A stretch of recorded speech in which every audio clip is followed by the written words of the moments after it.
I'm 61 years old. I've been married for almost 40 years. To most people, I'm the kind of woman you pass in the grocery aisle and forget by the next one. Quiet, polite, always with a list and a plan. I was the dependable type. The type who packed lunches, paid bills on time, and never missed a birthday. Love, for me, was loyalty, stability, a quiet hand to hold at night. I never looked for anything more. I thought I didn't need to. But what happened that day changed how I see everything. It shook something loose inside me I didn't even know was stuck, and I've never been the same since. I never thought something like this could happen to me. Please, don't make the same mistake I did. It started on a rainy Thursday afternoon. I remember because I had just come in from the garden, frustrated that the tomatoes I'd worked so hard to nurture were now soggy and drooping. The house smelled faintly of cinnamon and damp earth, comforting in a way I hadn't noticed before.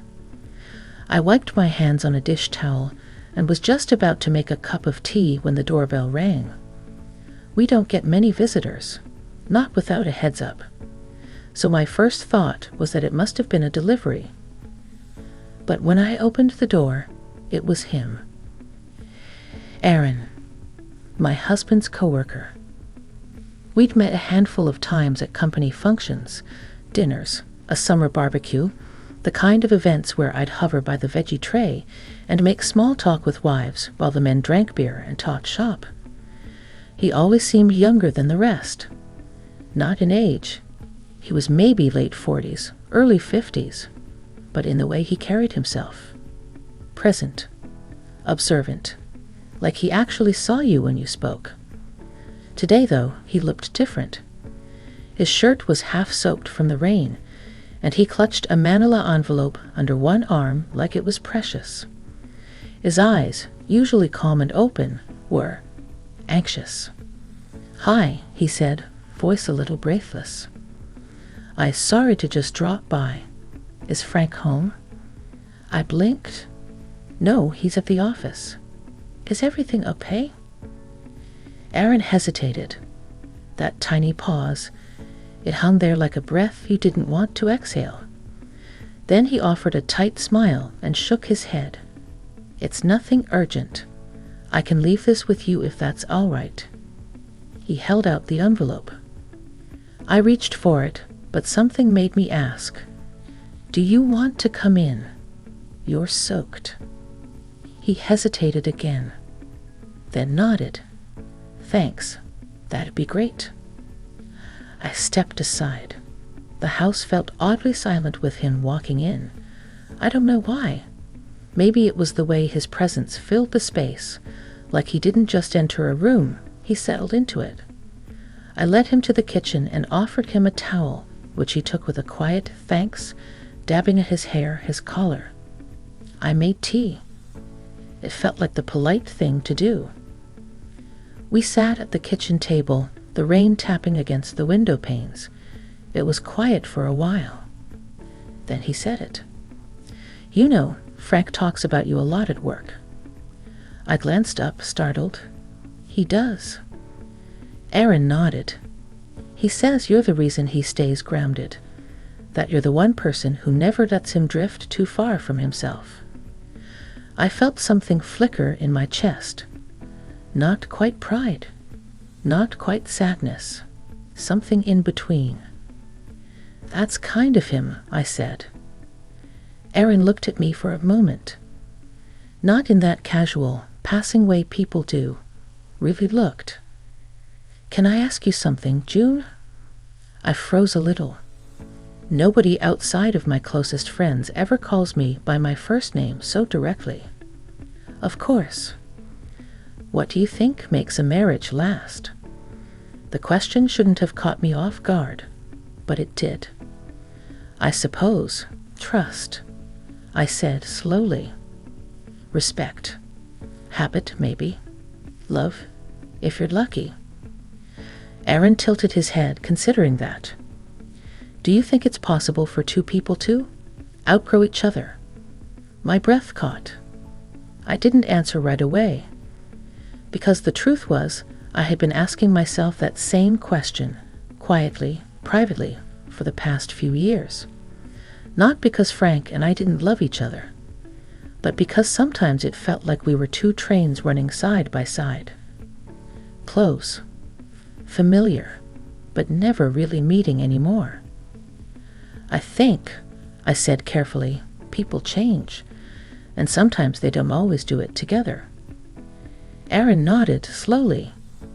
He looked down at his hands. Frank and I had a talk today, a tough one. My stomach tightened. Is everything all right? He looked up. His eyes were darker now, sadder, but still calm. I don't want to speak out of turn, but I needed to see you. Why? Because he said something today about you, and I couldn't let it sit in my chest without at least saying something to you directly. What did he say? Aaron hesitated, then leaned forward, voice lower now, more intimate.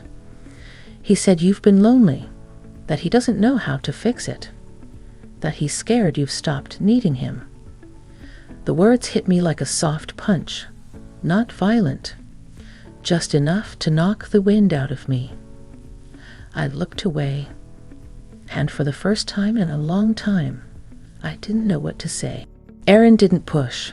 He just let the silence settle between us, his hands still on the table, not reaching for mine, but near, warm, present.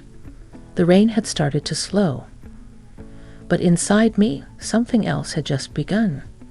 I don't remember exactly how long we sat there in that quiet space, but when Aaron finally stood to leave, I felt an ache I couldn't quite name. I walked him to the door, my fingers brushing the side of the envelope he had brought as I handed it back. He gave a small smile, one that didn't quite reach his eyes, and said, "Tell Frank I dropped this off." I nodded. "I will." And then he was gone, swallowed by the damp gray of the afternoon. I stood at the door for a moment after it closed, the silence of the house suddenly louder than it had been before. My tea had gone cold on the table. I didn't reheat it. I just sat back down, staring out the window, my thoughts louder than the rain. Frank came home late that night. He was tired. I could see it in the way he moved, slower than usual, like the weight of the day still hung on his shoulders.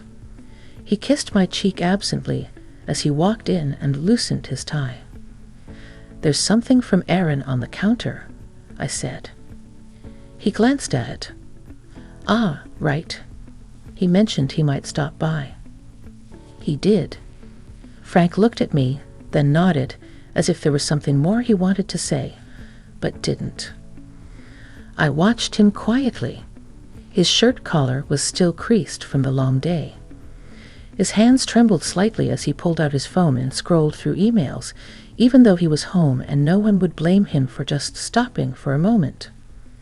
"Frank," I said gently, "can I ask you something?" He looked up. "Do you think I've changed?" The question hung in the air between us. He blinked slowly, caught off guard. "What do you mean?" "I mean, over the years. Do you think I'm different than the woman you married?" He put down the phone. "Of course you've changed. We both have. It's been nearly 40 years. But have we changed together?"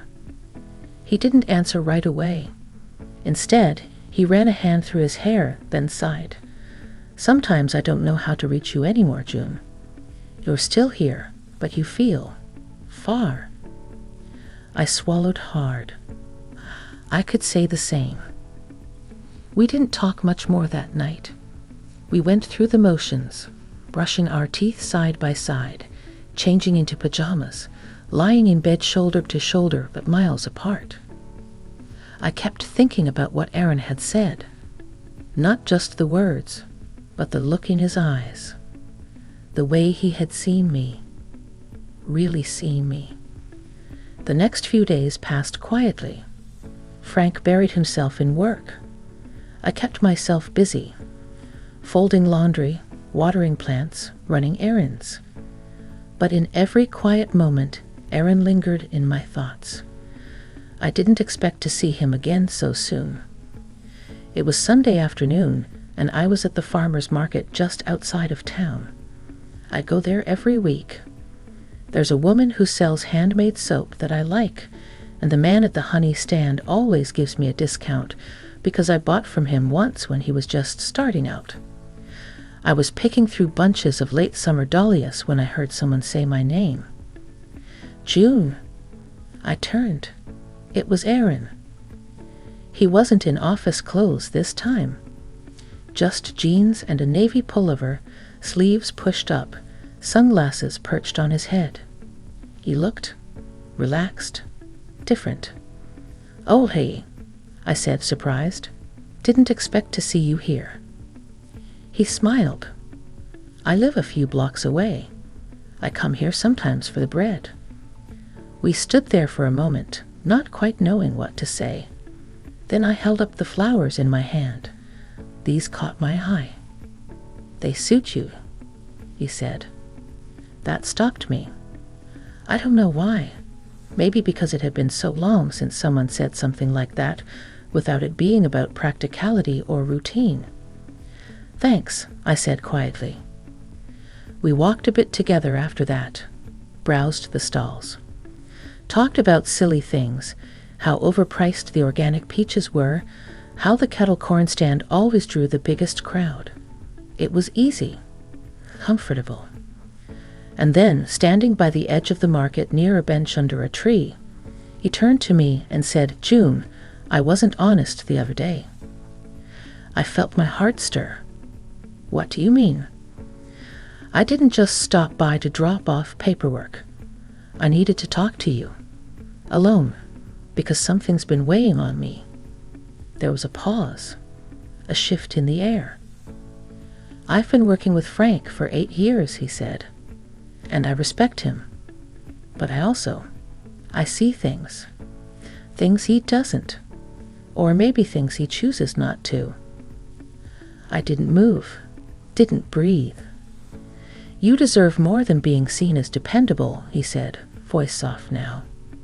"You deserve to feel alive." His words hit something deep inside me, something tender I hadn't touched in years. I should have walked away, but instead I asked, "Why are you saying this to me?" Aaron looked at me with a quiet intensity. "Because I care about you more than I should. And I think maybe you feel it too." I didn't respond. I couldn't. Because part of me wanted to run, and part of me didn't want to leave that moment behind. The drive home from the market felt longer than usual. I remember gripping the steering wheel harder than I needed to, my knuckles pale against the leather. The dahlias lay on the passenger seat beside me, their colors too vivid, too alive for the heaviness inside my chest. I didn't turn on the radio. I needed silence. I needed to hear my thoughts. Only they weren't thoughts, exactly. They were feelings, sensations. A thrum in my chest, an ache in my ribs, the echo of Aaron's words ringing louder than anything else. "You deserve to feel alive." That evening, I didn't tell Frank I'd run into Aaron. I cooked dinner. Lemon chicken with roasted potatoes, the kind he liked. We ate quietly, the way we always did. We asked each other about our days, not to discover something new, but to maintain the rhythm. Afterward, he went to the den to watch the news. I cleaned the kitchen slowly, methodically, as though if I scrubbed hard enough, I could rinse the heat from my skin. But I couldn't. Later that night, I sat alone on the back porch. A soft breeze lifted the edges of my nightgown, and the sound of crickets filled the quiet. I wrapped my arms around myself, not from cold, but from a weight I didn't know how to carry.